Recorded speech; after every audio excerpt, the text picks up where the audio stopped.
Welcome to Game Changers with Molly Fletcher, where we take you behind the scenes with peak performers to learn what makes them tick and discover how you can apply their lessons to your life. I'm your host, Molly Fletcher.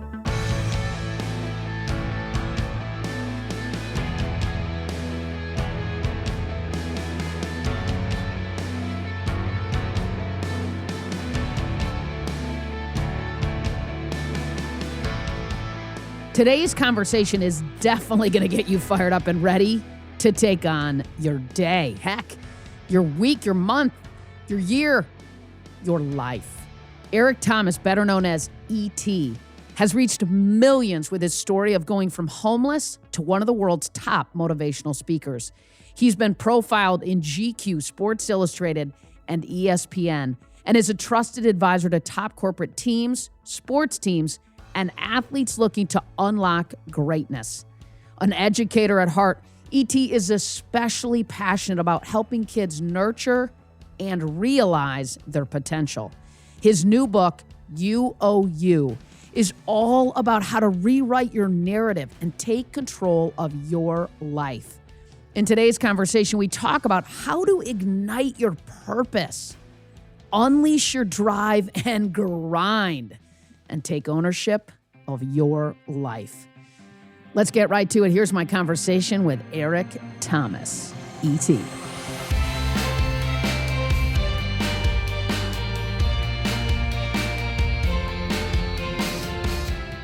All right, E.T., let's do this. You know, you have a new book, You Owe You, and it's out.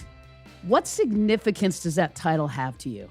You know, I feel like as a leader, I've been trying to figure out like, okay, E, you did it. And a lot of people follow you and they want to do it, you know? But when you're talking about 50 something years, it's like, how do you take all of that and give it to people? I'm going to simplify it. You owe you.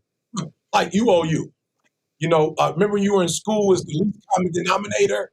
Like, the least common denominator is you owe you. Like, you have to take responsibility for your own life.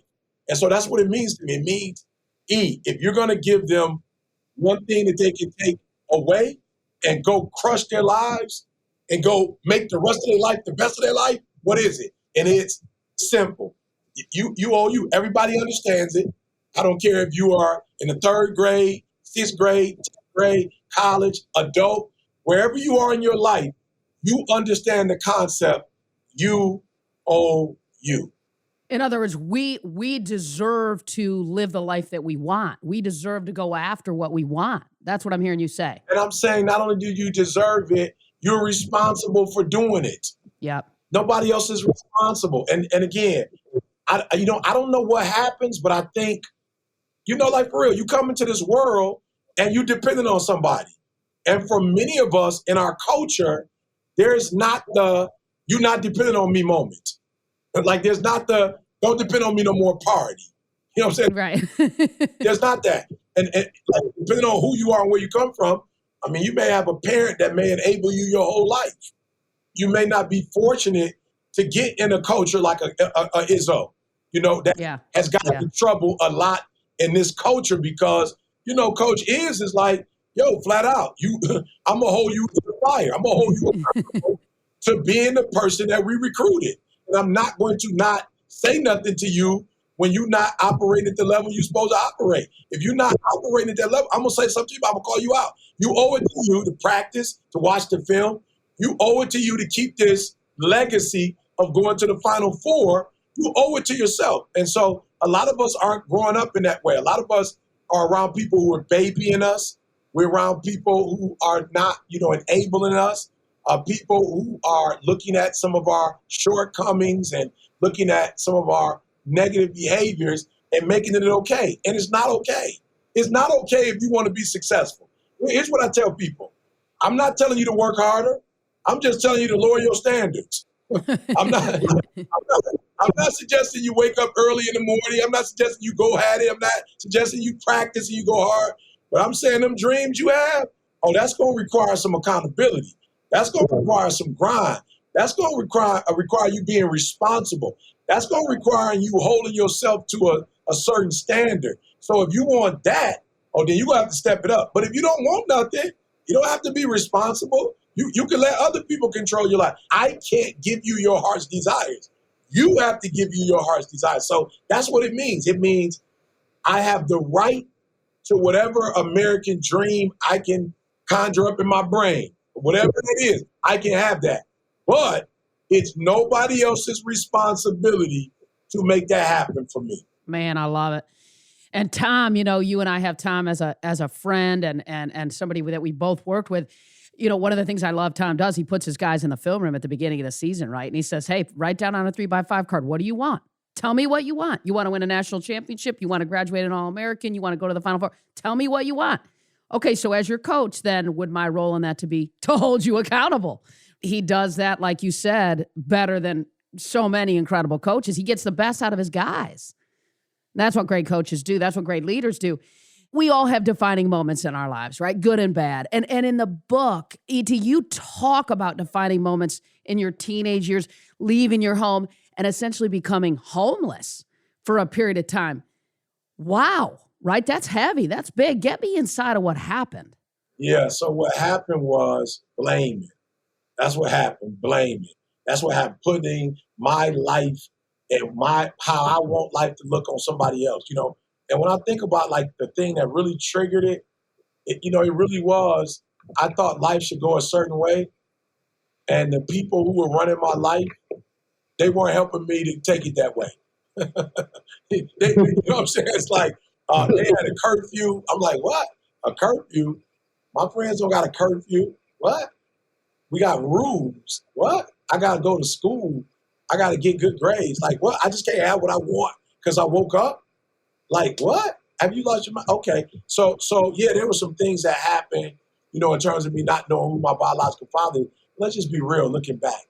There are other kids that have experienced what I've experienced, kids who've been foster kids, who have either of their parents raised them, who saw foster care as a blessing, who saw like, yo, my mom went there, my dad went there, this family. My boy, Willie Moore Jr., he talks about his adopted family like they were his blood and how grateful he was. So yeah, people can look at me and go, yeah, your mom, whatever. I didn't have to take it there. I took it there because there are things that I wanted.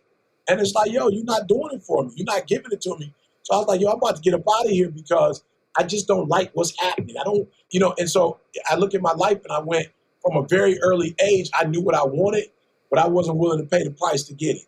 Like I wanted a lot as a kid coming up in my home. There was a lot but they weren't giving me all the food that I wanted to eat. I didn't have a job, or I had a job and I quit the job. I started school and never did what I was supposed to do in school. I started track, never finished. I played football, but never finished. I didn't get the grades to be able to be an athlete. So it was like I wanted this environment and my parents to do all this stuff for me, but I wasn't willing to do my part. And so I was homeless because it was like, yo, I'm not doing what y'all tell me to do. I'm not following those rules. I'm not interested in what y'all talking about. But the beautiful thing about homelessness is like, we're not your parents. We're not cutting you no slack. We're not cutting you no slack. It's the real world. Yeah. We're not cutting you no slack. You're not getting what you don't earn. You're not getting what you don't pay for. This the real world. We don't give out participation trophies. we don't do that. In the real world, you pay rent or you an abandoned building. You go to work and you pay for heat, the electric company, or you live in an abandoned building at 10 degrees or minus 10 degrees. Like, this ain't your mama. This ain't your daddy. Like, this not that. This the real world. And I started getting knocked upside my head by the real world. Not eating, not being able to take a shower, not being able to brush my teeth, not having safety. And when you come up against the real world is undefeated. She undefeated. Like, you can't cheat her. You can't cheat her. You can't make her feel sorry for you. She's not going to cry. She's not going, You have to pay full fare every single day. And so when I was homeless, the reality set in that you're reaping what you're sowing right now, and if you're going to get out of this, you're going to have to make some different choices and some different decisions, and you're going to have to show up, and you're going to have to pay. You're going to have to pay the piper. And my grandma used to pay the piper. And that's what happened. I got to a real standards I came up against some real trials and some real tribulations. And I had to ask myself one or two questions. You going to die out here or you going to make the adjustment? And I was fortunate that I made the adjustment. And were you able to repair the relationship? What's your relationship like with your parents now? There's nothing like success. Success can repair a lot of stuff. And let me make sure I say this, because a lot of people think when you say success, you're talking about money. When I say success, I'm talking about health. I'm talking about overcoming the demons. I'm talking about challenging myself, holding myself accountable. I'm talking about overcoming my academic struggles to go from a GED to a PhD. I'm talking about being whole. I'm talking about establishing a relationship with God. Definitely not perfect, but I take my relationship with God serious. I look in the mirror. I don't look out the window no more. I'm whole. I'm not comparing myself. I'm not saying he didn't do this and she didn't do that and why is this? Like, I'm looking in the mirror and going, yo, E, there's some good about you and there's some bad about you. You need to sustain the good and you need to fix the bad, And so I'm healthy. I'm healthy emotionally. I'm healthy mentally. And so when you get healthy, it's easier to have a good relationship with your parents, because a lot of what was going on is I wasn't whole. I felt a spirit of rejection because my biological father wasn't there. I felt like I was a mistake because my mother had gotten pregnant at 17. I just felt like I didn't belong. The people that were, or the person that was supposed to want me didn't want me. I saw other people with their families, I'm watching Leave It to Beaver on TV. You know what I'm saying? I'm watching the Huxtables. You know what I'm saying? I'm watching TV, and that's not my reality. And I'm like, wow, everybody on TV had their mom and dad. Everybody on TV eating dinner together. Everybody on TV, look like they got it going on. Even Dennis the Menace, come from a two-family background. You know what I'm saying? So comparing, and while you're comparing, you don't love your mom as she is. While you're comparing, you're missing the opportunity to love the man that may not be your father, but adopted you and gave you his last name and treating you like you're his son. You're missing out because you're comparing. And once I started looking in that mirror and I got whole, man, it's easier to deal with your mom when you're successful, when you're whole. It's easy to deal with your dad when you're not blaming and you're not a victim. Understand, when you're not healthy, you're a victim and everything is wrong and everybody's messed up and nothing can go right. And why me and poor me? But when you're a victor, you say to yourself, man, look at all these blessings. Look at all the positive stuff that's happening in my life. Look at all the stuff that's going my way. And when you start talking like that, more stuff starts going your way. And then you start meeting victors. And you're not hanging out with victims no more. Now victors are talking different and they're doing different, And so you go from, being homeless and high school dropout to finishing a 4-year degree, being at Michigan State, working with Coach Izzo, working with Coach D'Antonio, working at the soccer team, running the Advantage program, helping kids from the urban community take advantage of Michigan State. You start writing books. You end up getting a PhD. When you start hanging with winners, you start winning. You start winning. And so, my relationship with mom, totally different. Dad, now I'm in a place where I get them out the winter. They don't have to be, in Detroit, in the winter. They're in Cali or Florida. I'm just able to be a blessing to my parents in the way they were to me when I was younger. So, that's what our relationship looks like. And even my biological father, communicate regularly. Now, the crazy part about it, I grew up with my mother, my grandmother, his mother. I grew up with my aunt, his sister. I grew up with my uncle, his brother. I grew up with my cousin. I just didn't know he was my father. I didn't know he was a part of the family. So I've been around him my whole life. But now we definitely have a healthy relationship. We communicate, regularly. And recently my grandmother passed, his mother. And so, of course, we were there celebrating my grandmother's life together. We talk, often, when I'm there, we get a chance to see each other. So I'm one of those fortunate people where the way I started isn't the way I'm going to finish. What I think is so inspiring about what you're sharing is you chose not to be the victim. You chose another way. And it can be so easy in life, right? To say, why me? You owned it. And then you push through it. I love it. And I love that you have that connection now. What a blessing.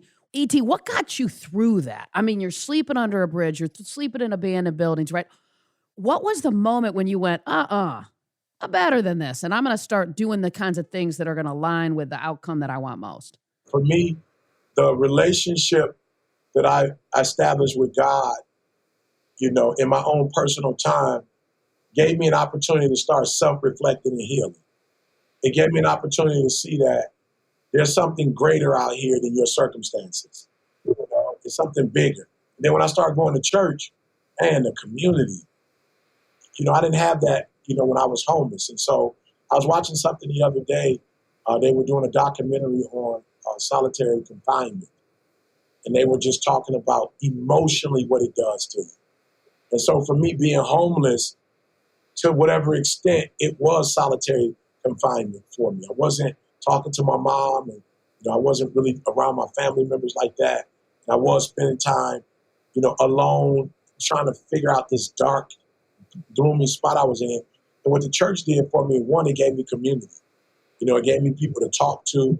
The choir, that music was uplifting and positive. The pastor was giving a very inspirational and motivational message, if you will, every week. I was eating. I was in a very safe place. I knew when I was there. And then I was fortunate enough to start dating a young lady, who went to the church. And so one word, hope. The hope that I got from that environment, that things, there's a song, "Ooh, child, things are going to get better. Ooh, child, things are going to get easier." And I believe that someday, things are going to get easier. Someday. And so it was the hope, going to church every week and hearing things are going to get better. The choir singing, things are going to get better. So it was the hope that my situation wasn't permanent. It was temporary. And I really, really believe that with all my heart. And today I'm living that hope.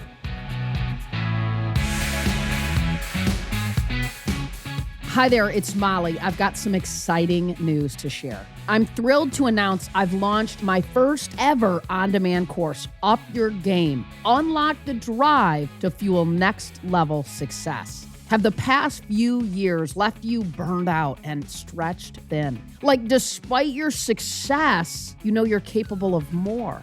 Maybe you've lost your purpose and that inner fire to pursue your dreams. If so, you are not alone. So many of us have been there. As a top sports agent for 15 years, representing and working with the best of the best, I've seen and helped countless people unlock their drive to accomplish great things and finally live out their dreams. That's why I've crafted a brand new on-demand course to help you unlock your potential to fuel next level success. In my new course, Up Your Game, I share the critical 8 keys that you absolutely must use to get unstuck and to finally realize your fullest potential. This course, it's not inspirational fluff. It gives you action guides so that you can apply it to your life and take action right now. So are you ready to up your game? Sign up for my new course today at mollyfletcher.com/course. That's mollyfletcher.com/course. I can't wait for this course to change your life in incredible ways. Check it out.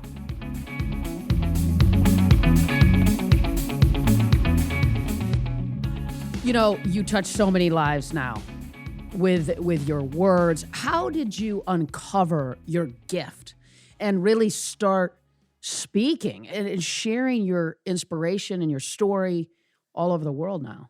Going to church and then traveling, seeing other, ministers and seeing how people responded, going to college and kids didn't want to go to chapel. They didn't want to go. And I started realizing speaking is a powerful medium. You look at, and I was a child when these individuals died, but they were such good orators that even in the 70s, people were still talking about it. So I remember the impact that a John F. Kennedy had on the world. To this day, I remember it's not what your country can do for you, it's what you can do for your country. Right. I remember, one big step for the world. What I'm saying? I remember I have a dream that one day, I remember how powerful this is, Howard Cosell, doing Muhammad Ali. I remember being a kid listening to Alfred Hitchcock on the radio. My grandma had the big radio, and you're listening. It wasn't even TV. It was radio. You listen. And I remember being a kid, how powerful and salient voices were. But I looked at how kids responded to adults. I'm like, yo, he's boring. Like he don't sound like Martin Luther King. He's not getting the same respect that John F. Kennedy is getting. And so for me, it was like, yo, you got to start talking in a way where people understand, in a way people connect. And when I started speaking, even though, my English wasn't the greatest, my subject wasn't agreeing with my verbs, you know what I'm saying? I still knew that although I was struggling in English, I wasn't struggling to connect. And I wasn't struggling to bring clarity to people about their life. And at a young age, I would speak and just be super transparent. And people would just come. Like they would come to hear me when they wouldn't go to chapel. They would get fined for not going to chapel. They would come hear me. And they would always be like, man, you just make it so simple. Like, I understand it. You make it so relevant. Like, you make me reflect when you talk. And so I knew from an early age that if you can make people connect with what you're saying and look at their lives in a way that they don't normally look at it, and then I just knew what it did for me.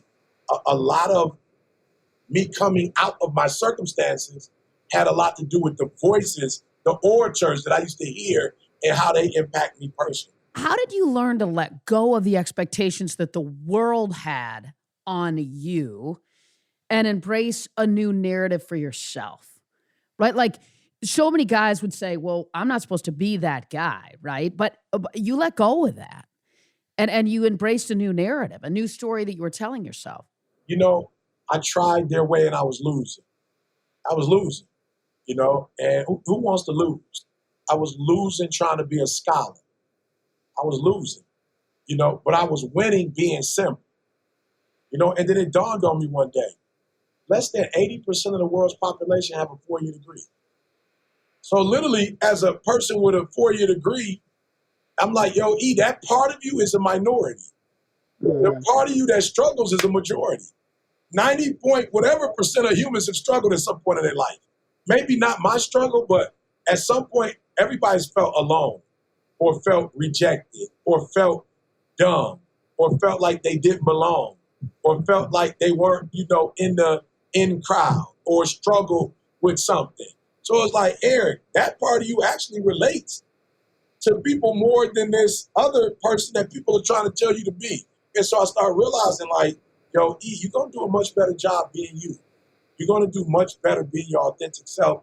And you're going to connect with way more people being you than you are what they're telling you you should be. And, as a speaker, of course, there was this way of being an orator, this way of, and when I became myself, what was so funny was when I stopped following the trends, I started becoming a trendsetter. And when I stopped following the trends, I actually created a genre of motivation that didn't exist before me. I'm geeked when I see the Inkies in the other world. Like, it's like, you done started something. You started where, when my mother was growing up, you weren't supposed to be transparent. You weren't supposed to say you had struggles.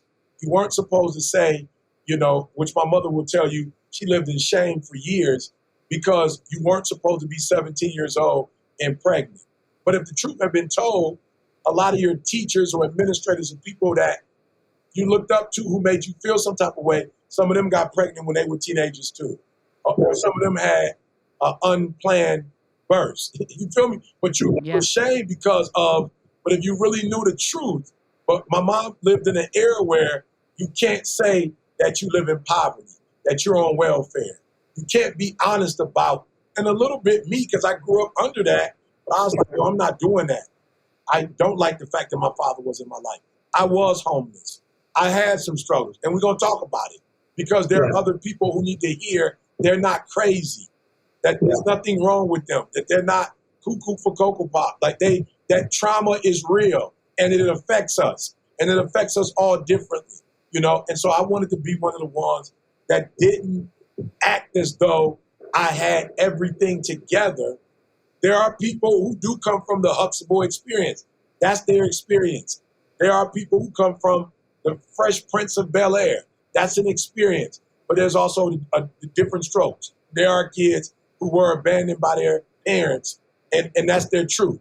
And I was like, you got to tell your truth and die telling your truth, because you're going to be happier being you than a carbon copy of what this world wants you to be. You know, ET, for me, I was a female sports agent at, 25. I wasn't supposed to be that person, but I didn't want to be like all the guys I was competing with, which was all guys. And to your point, what I'm hearing you say, and it's almost a challenge to people, like, be who you are, because what you'll find is connection. And that's what we as human beings all want. At the most fundamental level, that's what we want. And that's what the people that we're connected with want most, is for us to show up as who we are. It's not complicated, right? Like, you and I went to Michigan State. We're not smart enough to make this too complicated. You know what I mean? I promise you. Look, I promise you, the thing that I love about, going to state is acknowledging that this is academia and that we don't have to be what anybody else is. Like, we can literally take advantage of being hard hat, steel toe boot shoe students. Yep. Like, that's all Michigan State is it is blue collar. It's blue collar. It ain't Harvard. It ain't Yale. It ain't Princeton. It's hard hat. It's steel toe. It's go get it. Go work for it.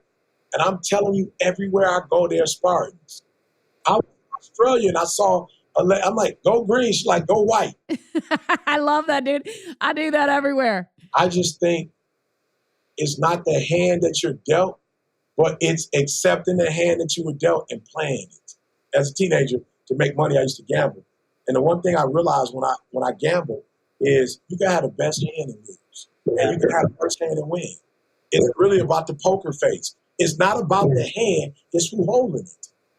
And when you get to a point where you just like, yo, this is my hand. This is the hand I was dealt. In every hand, there's some pros and cons to every hand. If you were born rich, there are rich kids who die who over OD. There are rich kids who commit suicide. There are poor kids who go to college and figure out the hand doesn't play itself, which is why we love, college basketball, which is why we love college football, which is why I love college basketball and college football more than the pros, because it's one and done. And that day, that program could be ranked 5, could be a 2 seed and get knocked off by a 13 seed. Why? Because it's who played their hand the best that day. This ain't the best of 7. This ain't the best of 7. It's the best of 1. That's right. This win or go home. So it doesn't matter who you're matched up against. I think Notre Dame got beat not too long ago. They sure did. App State is a D1. You know what I'm saying? I don't know, but I had never heard of them before. Another team, got upset. Texas A&M. Yeah, Texas A&M got upset. It's like the team showed up. They put their jersey on just like Texas A&M. They tied their shoestring just like Texas A&M. They got beat unexpectedly. Why? Because it's not about what number you're ranked, what your weight room looks like. It's not what your locker room looks like. It's not who sponsors you. It's not who got home court advantage. It's how you show up. And you owe it to you to show up the best version of you every day. And you owe it to you, no matter what trials or tribulations exist, you owe it to yourself to get out there and make it happen. You know what I love about what you're saying, ET, is, to me, when I was a sports agent, I saw this, right, that it's not about talent. It's about drive, right? And the great ones, they learn how to love the grind, right? They love the journey. They love the parts that nobody else loves. They love the early mornings, the late nights. They love to put in the work. How do you define and think about the grind? Because to me, that's where the other side of the grind is success, opportunity, choices. I really feel sorry for a lot of young people in this generation, because what we've been shown and what we're being taught is that it's only significant if it can be seen. That's what we're being taught. Like, every time I go and get my phone, I got to show, everything has to be shown. Like, everything is outward. Look. And you and I know, if you're going to get to the top in any industry, it's what you do in the dark. It's what you do when nobody's watching. It's what you do when nobody's seeing you, And then it's the ability to work and not be obsessed with what people think about the results you're getting or not getting. You know why? Because results don't get results. The process gets results. Results don't get results. Like you just can't dream, I want to win the championship and just keep saying, I want to win the championship. I believe in speaking things into existence. But speaking is supposed to spark the grind.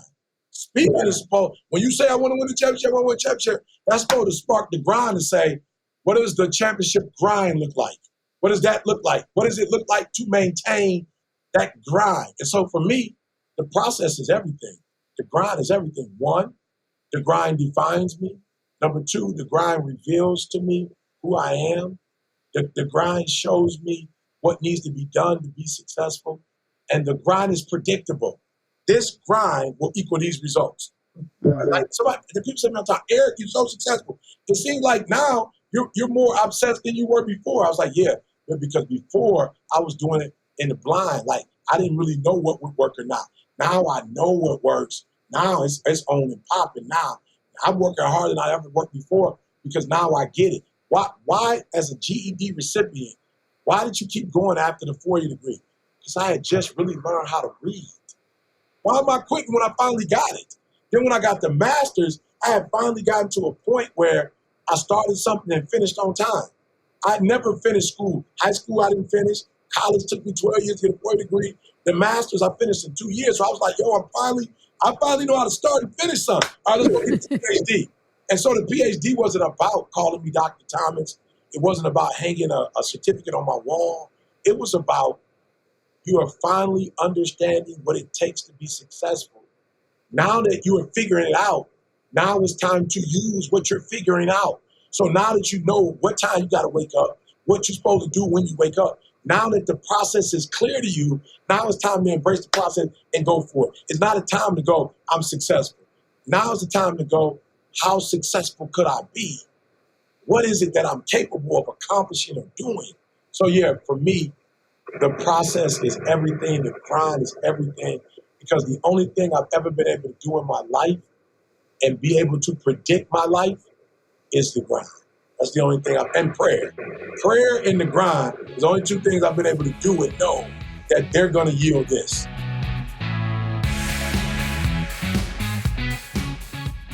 Hi again, it's Molly. I hope you're enjoying the show.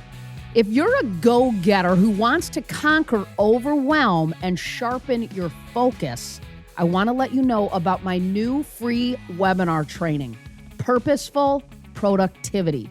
This free webinar gives you a framework to unlock more energy for what matters most and to finally beat burnout. Head over to mollyfletcher.com/webinar to access this free training and my new life-changing energy management framework. That's mollyfletcher.com/webinar.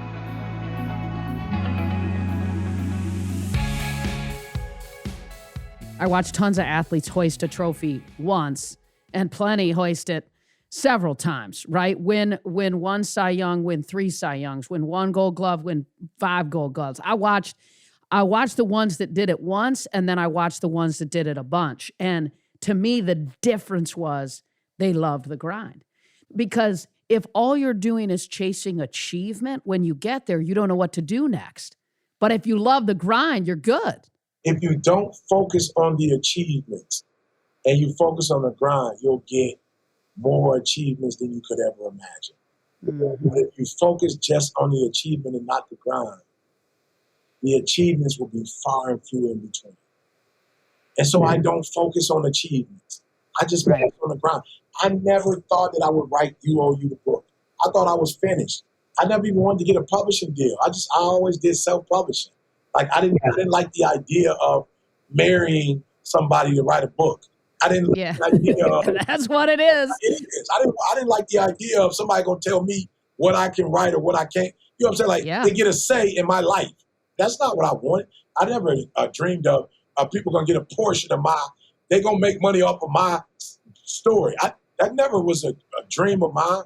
But what happens is when you grind, you don't even get to dictate all your success. The grind takes over and says, I don't care what you thought we were gonna do. I never used to do podcasts before. I never did podcasts. I was like, I got my own. If I want to say something, I'm going to say it on my podcast.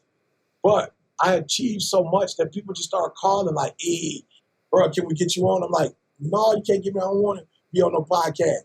But I kept achieving, kept grinding to the point where the grind was like, yo, you don't get to decide. There are people on other platforms who have people who will never watch or listen to your stuff, who are going to get exposed to you from there. And you need to get on there because you're going to help people that you would never be able to help in your own. Like, you only got so many people following you. But these individuals have people following them that will never follow you, that are not going to follow you afterwards, but are going to take the content of what you said that day and take their life to another level. So you don't get to decide who you minister to. In all transparency, when Michigan State hired me, I was hired to help African-American males, period. That was the job that I was given. It was called BMI, Black Male Initiative. That's why I got the master's degree. That's why I got the fellowship. That's why I was brought. That's why I worked with Coach Izzo. It was males. That's why I worked with D'Antoni. It was males. But I grind so hard that we woke up one day and our biggest following based on our algorithm were white males between the age of 25 to 40. The grind said, you don't get to decide who you're going to be a blessing to. You don't get to decide that. We decide that, the grind. So there are a group of kids out here, 25 to 40, white males, who absolutely need and adore this message. And they're using it. A lot of the guys were either in fitness, health fitness industries, or some sales, some type of sales industry where they had to get up, knock on doors, go at it, Get after it. calls. And they were using, when you want to succeed, they were listening to it over and over and over. And eventually, those were the guys that brought me into corporate America. The grind is our friend. The grind is our best friend. A lot of people today, right? You talked about it, this anti-hustle culture. What do you say to that? E? I mean, because it is this, I want to make a couple 100,000, have the corner office and not grind. What do you say to that? I say A squared plus B squared equals C squared. Like, you can't make it say something else. A squared plus B squared equals C squared. I've never seen execution with excuses. I've never seen execution without effort. I've never seen execution without energy. I've never seen execution without grind. I've never seen it. So I'm just saying, yo, teach me something. I'm not mad at you. You can discover something. If you start track and you're gone where no man has ever gone before, and you're going to make millions and you're not going to do absolutely nothing, you're not going to master yourself, you're not going to master a genre, you're not going to put a lot of hours into it, and whatever, you're going to be able to sustain it with no effort. Hey, teach me. Bottle it up to me. I'll take a dose of it. E, you talk about purpose a lot. I love this because I think it is a huge guiding light for all of us in our lives. I think it drives the grind. I think it makes the grind clear. We see the light of why we're doing what we're doing. We understand it. For someone that's maybe listening who's struggling to find their why, what is my purpose? What is my gift, if you will? How do you coach them? Because to me, when you know why you do what you do, it changes what you do. Unlocks the grind, the drive. Shameless plug, but I bought into, when I was in college, I was introduced to assessments. So we have an assessment. I don't believe assessments are going to fix you, but I do believe that there is an awareness that you get from it. So for us, it's theflightassessment.com. When I got introduced to this assessment, and I switched it up just a little bit because I wanted to use language people could understand. Pilot, flight attendant, grounds crew, air traffic control. People understand that. When I found out I was a flight attendant by looking at the assessment, I realized my gift is people. My gift is teaching people, talking to people. Like, the way assessments have been set up, they actually are hundreds of years of research that have picked out the common patterns of people. And it is what it is. We all have patterns. None of us are the same, but there are patterns. There are patterns to running backs. There are patterns to wide receivers. There are patterns to linebackers. It's just patterns. So when I became aware of the fact that, This assessment showed me, yo, bruh, your energy is one of the things people love about you. So when I realized, like, oh, I'm an energy consultant, I was like, oh, let's go. So I started doing commercials that I never thought I could do before, because now I realized, oh, the reason why they hired me for a commercial is because if you got the TV on and you're cooking, or you got the TV on and you reading a book, you're not really paying attention, or if you're watching, when you hear that voice is going to arrest your attention. So they pay me to arrest the people's attention, and now the person is watching the commercial and really paying attention to the product. When I started realizing, man, when you get on stage and you start with that energy, oh man, everybody follow you, they paying attention to you, they locked in. So I started realizing, like, yo, you got an energy thing about yourself. So now that I know what I have, now I can decide where I'm going to place it in the marketplace. And for a lot of you, just by taking the assessment, and we give it for real, honestly, we give the assessment away for free, flightassessment.com. But the coaching, if you want coaching, that's totally different. But you actually get a 20-some page printout that you don't ever need to talk to nobody. If you really want to sit there and just read through it, you just read through it and figure out, oh, okay, this is when I'm strong. This is when I'm weak. This is what I'm good at. This is what I probably don't care for. Like for me, if it's tasks, let me tell you something, as phenomenal as I am, you ask me to fill out some paperwork, it's going to probably take me 3 months. It's like, what? Why did it take you 3 months? I just don't get energized by paperwork, by tasks. But people, oh, I can talk to people. You give me a person's number, I'll call them right away. You tell me to fill out my driver's license paperwork, insurance paperwork. Look, I'm so bad. I'm so grateful for the internet. You can just push that little button. I'm so bad. I used to literally put it in the mail, put it in an envelope, and the envelope would sit in the house. Let me tell y'all something. Blockbuster made all its money on me returning that video. That's how Blockbuster got paid. And I used to drive past Blockbuster to get to work, and I still wouldn't stop and turn the doggone movie in. They made money off of E.T. They didn't make enough, E.T., because they ain't around anymore. Well, no. That's how Netflix started. They made enough, and Netflix turned around and said, you can keep it as long as you want. Exactly. They didn't change. They didn't transform. They kept charging me. That's right. And somebody who got charged got upset, and they came up with a new way of doing things. Listen to me. Outside of the assessment, here's what I'm going to say to you. If you don't know your why, if you have not figured out your why, what I suggest you do is not go to sleep until you figure it out. Now listen to me very closely. I'm telling you, because the why is the engine. It's like having a beautiful vehicle with no motor. What makes those of us phenomenal is not that we're phenomenal. We have a motor. We got a V8, a V12. We got the Hemi. Yeah. We got the Hemi in that boy. You can feel it. Yeah. We're not better than. We're not more gifted or talented. I would recommend this to you. If you don't know what your why is, don't allow yourself to get off the hook. You go wake up every day and you go find it. Until you find it, you do not rest. Until you find it, do not sleep. You say that, you say walk in your purpose. What do you mean by that?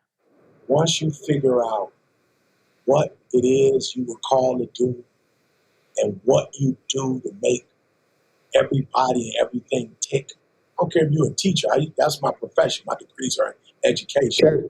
When you figure out what that is, I used to go to the classroom and I used to electrify there was a time where I played as a teacher at Michigan State. I would actually play Mozart, Beethoven. Like I came in, I did research that said classical music does something. We had food. You come in and get a donut, get something to drink. My classroom, I would play videos.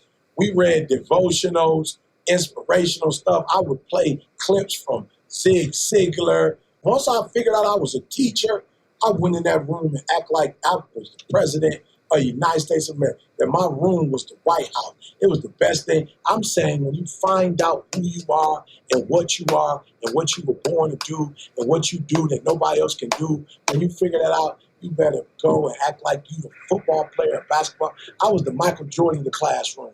I was waiting for them to give me a beige Hall of Fame jacket as a teacher. I wanted to go in the Hall of Fame as a teacher. When I started speaking and going on Instagram for free, I wanted to change lives. I wanted husbands who had never ironed clothes for their wives, husbands who had never washed dishes. I used to challenge corporate dudes. Okay, so what, you making 7 figures? Can you be a 7-figure husband? Can you be a 7-figure dad? Can you be a 7-figure Christian? Can you be a 7-figure community leader? I'll challenge you. I wanted to make the world a better place. I would love when kids would come and go, man, I don't know what you said to my father, but he's spending more time with me. He's going to my games. He's helping me with my homework. He's not watching TV all day. He's helping me paint or color. Oh, man. When I figured out what I wanted to be the MVP. I wanted to be the most valuable player. I wanted to be most improved. I want to be a Hall of Famer. I want to be the 50 greatest to ever do it. I meant whatever your hand find to do it with all you got. And when you do that, E2, I mean, the taps on the shoulder come. The opportunities come because you're being great right where you are. It's like Saban, former Spartan, says, be where your feet are now. Be great right now. Here's what's interesting, E. Success can breed complacency, right? You and I have seen it. I mean, you can see it. Success can breed complacency. What do the best of the best do to fend off complacency? Right? Because it can creep in uninvited. It can creep in without awareness. In other words, you can be that 7-figure business person, but all of a sudden, unintentionally, you're not the 7-figure dad. You're not the 7-figure husband. How does complacency creep in? How do we offset it? I think it's what you said earlier. You have to have a plan for your success. You have to have a plan for it. Why? Because I enjoy my success so much that I don't want it to be an event. I want it to be a lifestyle. There are people who played in the NBA. It was an event. Don't nobody even know you played at this point. You don't have any other money from it. You don't have any other relationships from it. It was an event that happened, and you speak about it. It's not an event for Michael Jordan. It's a lifestyle. He owned a team. He went from playing to owning a team. His shoe is still the most sought after and bought shoe, in the game. At the end of the day, you got to ask yourself, do I not expect it? And so when it hits me, it was an accident? Or do I expect it and I have a plan for it? And I just know for me, the lifestyle that being great has afforded me, I don't want to lose the lifestyle. Like I took 20 kids to the Super Bowl last year, paid for it, didn't ask nobody for a dime. That same group I'm taking to Dubai after Thanksgiving. I want to expose them. I call it Project Exposure. I don't ever want them to say, we haven't been anywhere and nobody's ever helped us. That's an absolute lie. I helped you. I supported you. I introduced you to celebrities. I gave you opportunities and put you places that most people who work will never go. I have a plan.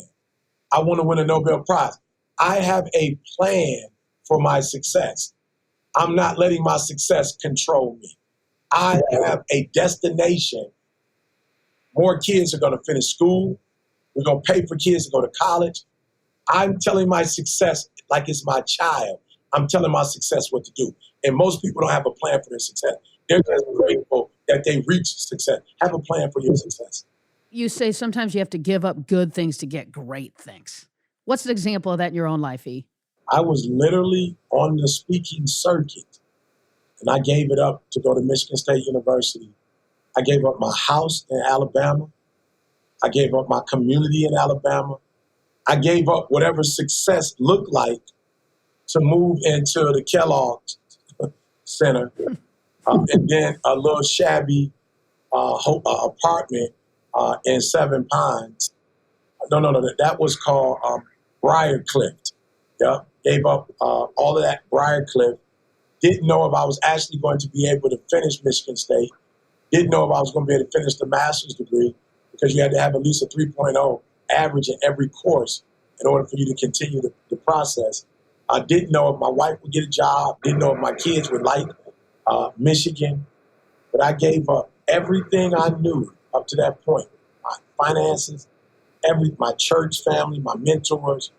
I gave up everything hoping that Michigan and Michigan State specifically would take me to another level. And I must say, who I've become as a result of moving to East Lansing and going to Michigan State outweighs any dream or goal I could ever have. You could have never told me I would be considered among the great speakers, that I would have one of the greatest messages in when you want to succeed as bad as you want to breathe.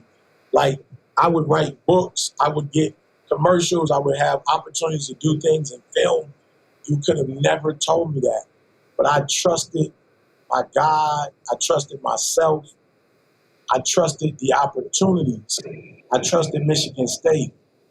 If I left good, that I would never have to see good again. That I would never have to experience good again.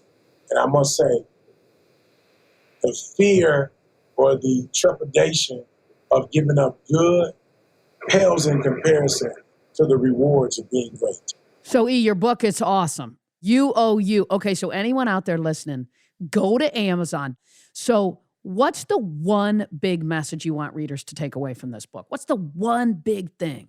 That you are phenomenal beyond belief. That the only person that can activate everything you've ever dreamed of is you. You're the only one that can do it. Nobody else can do it for you. You are the only one that can do it. So do me a favor. Stop it with all the trials and tribulations and all the stuff that's going to come up against you. And it will, as it must. If it was easy, everybody would do it. But purpose in your heart that as of today, you're going to be your own lottery ticket. As of today, you're going to be your own coach, your own cheerleader, your own best friend. And as a result of you cashing in on you, you're going to experience things that you never thought you could experience. But start today. Ignite your power. Ignite your purpose. And figure out your why so you can make the rest of your life the best. So good. So we're going to end with rapid fire. I'm going to hit you with a couple. Ready? Boil your success down to 3 words. No excuses. You have a ton of big fans on social media, E. Who's the biggest celebrity that follows you? For me, it's probably CP3. For me. There's a lot of people that follow me, but that's my man, 50 grand, in that the relationship has been super mutual. What's one piece of wisdom or advice that stuck with you over the years, and who did it come from? Pastor Willis, when he said, get your GED. Pastor Doggett, when he said, go get your master's. And the whole concept was, you've already failed if you don't try. You've already failed. You have nothing to lose by trying. And I've tried so many things, and it got a better result than I thought I was going to get from it. So it's the try, go, have faith in yourself. Believe that you're capable of doing it. In the last year, last 12 months, what's a new habit that's most improved your life?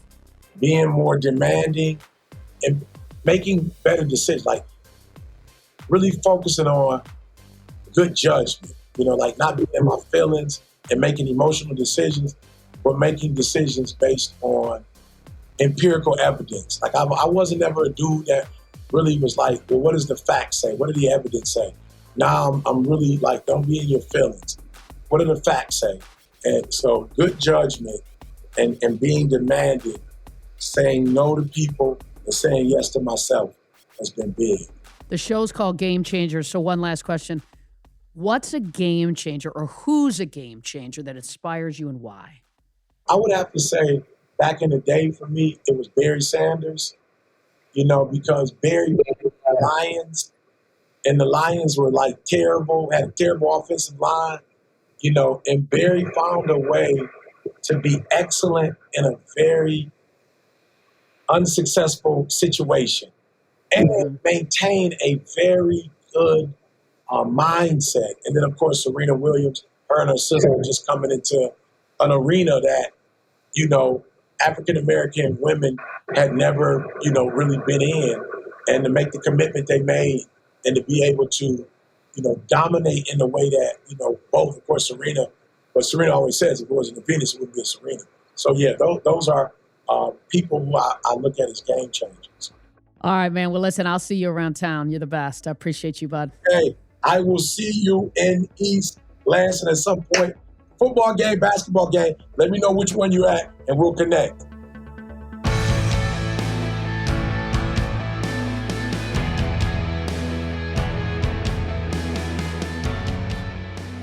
All right, here are a few of my favorite takeaways from our conversation. Number 1, walk in your purpose. Don't go to bed until you figure this out. It's your engine. Number 2, let go of good to get great. This is good. Keep going, climbing, believing that there's another level. Unlock your drive, or as he says, grind, just grind. Number 3, you owe you. Stop looking for permission to pursue your dreams. It's up to you. Own it.